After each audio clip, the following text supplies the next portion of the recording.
Hi friends, మా పొలంలో drip వేస్తున్నామని చెప్పాం కదా, దాన్ని ఆగరు అంటారు. ఆ ఆగరుతో 2 ఇంచి పైపుకి హోల్స్ అయితే వేస్తారు.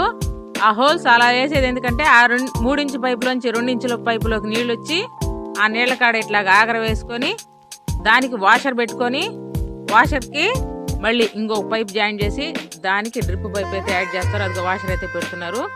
వాటర్ లీక్ కాకూడదు. మనం గాడి తీసిన దాంట్లో వాటర్ లీక్ అయితే డ్రిప్ పైప్కి నీళ్లు బాగా పావు. అందుకని అంత భద్రంగా నిదానంగా అయితే అలా చేయాలి. అది పుల్లతోనే ప్రెస్ చేయాలి, లేదంటే కింద పైప్ పగిలిపోతుంది. అలాగే 3 దిక్కలు అయితే పగిలయ్యి మళ్ళీ కప్లింగ్ వేసి జాయింట్ చేశారు.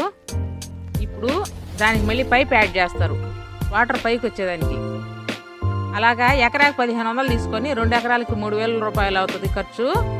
ఉదయం టిఫిన్లు, మధ్యాహ్నం భోజనాల ఖర్చు అయితే మనయేను రైతులే ఇవ్వాలి.